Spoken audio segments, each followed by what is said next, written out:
Europe takes a hit from Ebola, and Canada is set to send out an experimental vaccine. Let us pick up our books and our pens. They are our most powerful weapons. 2 winners for the Nobel Peace Prize. It's a joint win for 2 celebrated human rights activists. And everything you need to know about celebrating Thanksgiving this long weekend. Hi, and welcome to Humber News. I'm Ainsley Smith, coming to you from our newsroom here at Humber College North Campus. Here are today's top stories. 2 children's rights activists shared this year's Nobel Peace Prize. Malala Yousafzai of Pakistan and Kailash Satyarthi of India won the prize for their struggle for children's rights. Malala says she's honored to share the award and proud to be the first young woman to win it. But I felt really honored. I felt more powerful and more courageous because this award is not just a piece of metal or a medal that you would wear or an award that you would keep in your room, but this is really an encouragement for me to go forward. Malala, who is just 17 years old, is the youngest winner of the prize. She was shot in the head by Taliban gunmen 2 years ago for advocating girls' rights to education. Satyarthi has worked for more than 30 years to save thousands of children from slavery. Concerns over the Ebola virus are growing in Europe. The latest death that may have been caused by the virus happened in Macedonia. The British man passed away within hours of being admitted to hospital. It is yet to be confirmed he was infected by the virus. In Spain, 7 people who made contact with nurse Teresa Romero have been forced into isolation. Meanwhile, the experimental Ebola vaccine developed in Canada and donated to the World Health Organization is to be shipped to Geneva next week. Another day of thick smog in Beijing. The city has raised its pollution alert to orange, the second highest of a 4-tier warning system.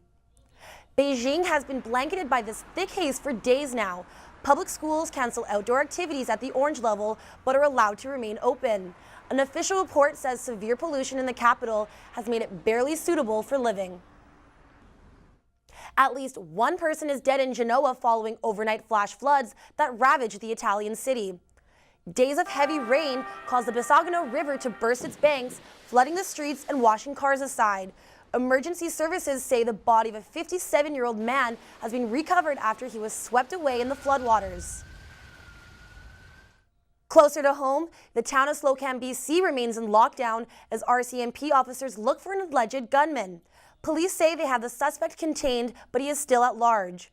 40 officers equipped with flak jackets and infrared goggles are combing through the brush and fog surrounding the town.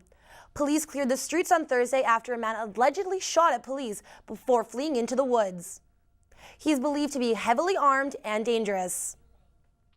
And back in Toronto, we still don't know who's taking part in tonight's mayoral debate. Organizers have invited 4th-place candidate Ari Goldkin to take part, but disinvited him when Doug Ford said he wouldn't show up if Goldkin was there. Then John Tory said he wouldn't attend if Goldkin was kept out of the debate. Organizers re-invited Goldkin, and Tory says he's back in too. It's not known yet whether Ford will show up. Speedy, impaired, aggressive, and distracted drivers beware. The OPP will be vigilant on the roads this long weekend, looking for drivers displaying the big 4 bad driving habits. Police have already issued 2 tickets to speeders breaking the 200-kilometer mark on highways 400 and 403.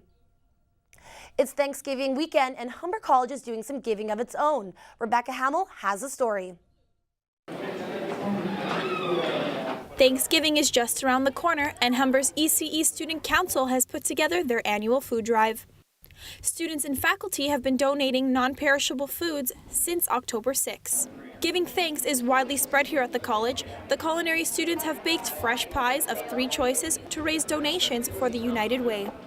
Michael O'Leary says Thanksgiving is a time to be thankful for everything we have. We are very thankful, time to spend with family, and this event really caps off some of the great things that Humber does for the community. United Way gives back to a lot of local charities that benefit not only our students but just the community abroad. Humber students share their weekend plans and tell us what Thanksgiving means to them. It's a way to get together and have a little fun and give thanks. Me and my family are heading up to the cottage up north, and Thanksgiving really is just a time to spend with family. Well, I'm Italian, so we're going to be spending it with the ginormous family that we have.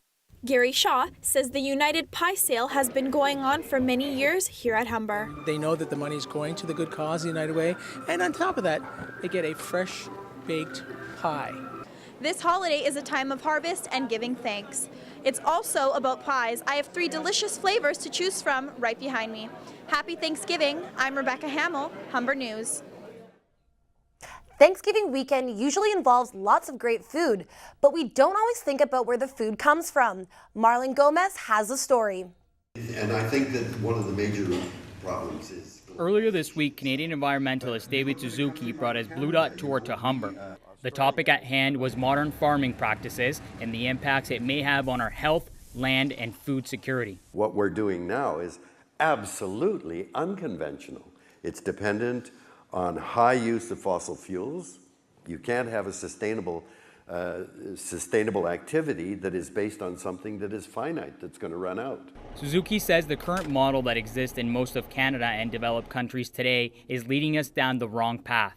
This is an industrial concept that is absolutely unsustainable, and it's destructive of the very things that we need to keep us alive in the future.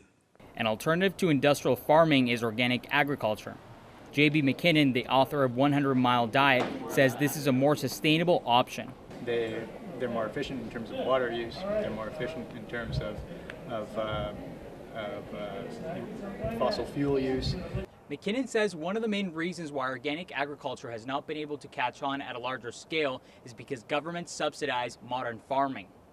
The challenge ahead for organic agriculture is to be able to produce enough crops to feed people around the world. Marlon Gomez, Humber News. The Thanksgiving long weekend is a great time to explore some of the great fall activities in the GTA. Our Adriana Jung took a trip north to Caledon to show you the autumn colors and tell you what's fun about fall. Thanksgiving is around the corner and no one does it like Downey Farms. Located in Caledon, the farm features a beautiful pumpkin patch. Its farmers market offers a range of fresh produce and delicious baked goods can be found in the bakery.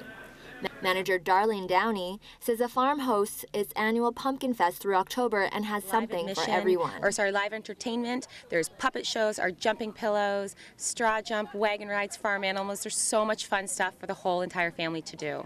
Downey says they get visitors from all over Ontario and taking photos with the pumpkins is the hottest attraction. Melanie Massel from Oakville says her family doesn't have any big plans, but a visit to the farm is a Thanksgiving tradition. We've been coming here since my son was a baby, so it's our 8th year this year. They can feed goats at Goat Mountain, roll around in the haystacks, or jump around on a giant field of pillows and lots more. Thanksgiving weekend is a perfect opportunity to get out of town to see the fall colors. But if you can't get out of the city, some of the popular places in Toronto to take in the fall beauty are the Rosedale Ravine Trail, High Park, and Evergreen Brickworks. I'm Adriana Jung, Humber News. When we come back, we'll tell you what's happening in the world of sports, and Ryan will have your 3-day forecast. Right now it's cloudy with a slight breeze, and it looks like it will stay that way throughout the rest of the day. I don't know if it's too early to tell, but I think there might be some turkeys chirping in the background. We'll have more after the break. We'll have all your sports coming up after the break, but first, Ebola is no laughing matter, especially not at airports or on planes where screenings have recently become tighter. So when a man on a flight this Wednesday announced to the plane, "I have Ebola, you're all screwed," and that he had been to Africa, he received a special escort off the plane. 4 officials in blue plastic hazmat suits boarded U.S. Airways Flight 845 to retrieve him after it landed in Punta Cana in the Dominican Republic. The plane was grounded for 2 hours, and passengers reacted by booing the man as he exited the plane.